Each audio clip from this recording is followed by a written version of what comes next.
আজকে খাল খনন কর্মসূচি শুরু হয়েছে, আমরা এটাকে সাধুবাদ জানাচ্ছি। কিন্তু মনে রাখতে হবে এই খালের মধ্যে যাতে কোনো কুমির না চলে আসে। চেষ্টা করুন না কেন বাংলাদেশের সংস্কার প্রক্রিয়া আপনারা বাধাগ্রস্ত করে সেই ষড়যন্ত্রের মাধ্যমে আপনারা সফল হতে পারবে না। বাংলাদেশের সংস্কার প্রক্রিয়া যেটা হয়েছে তরুণদের হাত ধরে, এই সংস্কার প্রক্রিয়া বাংলাদেশে হবেই হবে ইনশাআল্লাহ। এই সংস্কার প্রক্রিয়া করতে গিয়ে শেখ হাসিনা চলে গিয়েছিল, যদি বিএনপিও চলে যায় সেটা আমাদের মাথা ব্যথা থাকবে না।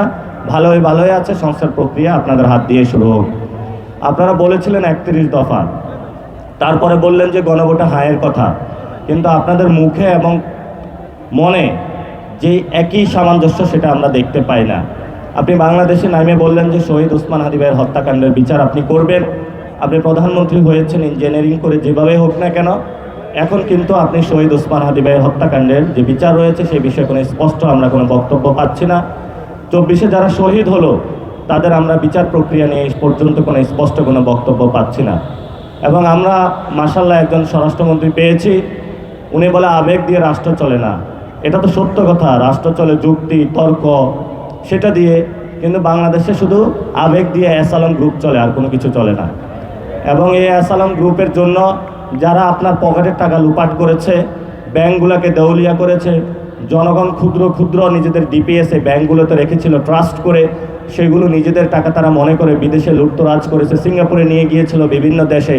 সেই অ্যাসালাম গ্রুপকে কখন আইনের আওতায় আনা হবে সেই বিষয়ে আমরা স্বরাষ্ট্রমন্ত্রীর কাছে স্পষ্ট বক্তব্য চাচ্ছি। শুধু অ্যাসালাম গ্রুপ নয়, এরকম অনেক লুটতরাজ গ্রুপ করেছে যারা বাংলাদেশে জনগণের সম্পত্তি নিয়ে বিদেশে টাকা পাচার করেছে। আপনার আমার জীবনের শেষ সম্বলটুকু যেটুকু আছে সেগুলো তারা বিদেশে পাচার করে দিয়েছিল, সেই বিষয়ে তাদের স্পষ্ট বক্তব্য চাই। আজকে খাল খনন কর্মসূচি শুরু হয়েছে, আমরা এটাকে সাধুবাদ জানাচ্ছি। কিন্তু মনে রাখতে হবে এই খালের মধ্যে যাতে কোনো কুমির না চলে আসে। এই যে ভারতের সাথে যে চুক্তিগুলো হয়েছে আপনাদের এবং আওয়ামী লীগের যে চুক্তি হয়েছে, সেই চুক্তির মধ্য দিয়ে এই খালের মধ্যে যাতে হলো আওয়ামী লীগ এবং ভারতীয় কুমির না পড়ে, আমরা সেই কুমির সম্পর্কে আপনাদেরকে হুঁশিয়ার করতেছি। এবং পুরো বাংলাদেশের দিকে তাকালে আমরা দেখি দর্শন হচ্ছে, বিচার হচ্ছে না, সংস্কার প্রক্রিয়া হচ্ছে না। এবং গতকালকেও শহীদ মিনারে একজন নাগরিকের জীবনহানি হয়েছে, নাগরিকদের কোনো জীবনে নিরাপত্তা নাই। সেই জায়গায় আমরা দেখতে পাচ্ছি কোথায় একটা বাতি বন্ধ করতে হবে, একটু স্ট্যান্ডবাজি করার জন্য গাড়িটা দাঁড় করিয়ে রাখতে হবে, এবং একটু কোদাল দিয়ে কোথাও যা কোদাল মাটি তুলতে হবে। আমরা দেখেছিলাম শেখ হাসিনার সময় অনেক উন্নয়ন হয়েছিল, কিন্তু পুকুর চুরি দুর্নীতি হয়েছিল।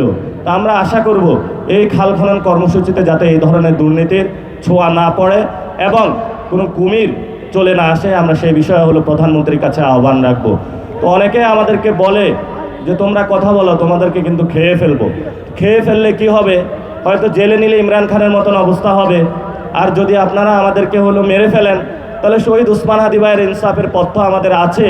আর যদি বেঁচে থাকি, চাঁদাবাজি সন্ত্রাস দুর্নীতির বিরুদ্ধে আমাদের লড়াই চলবে, এটা স্পষ্ট কথা।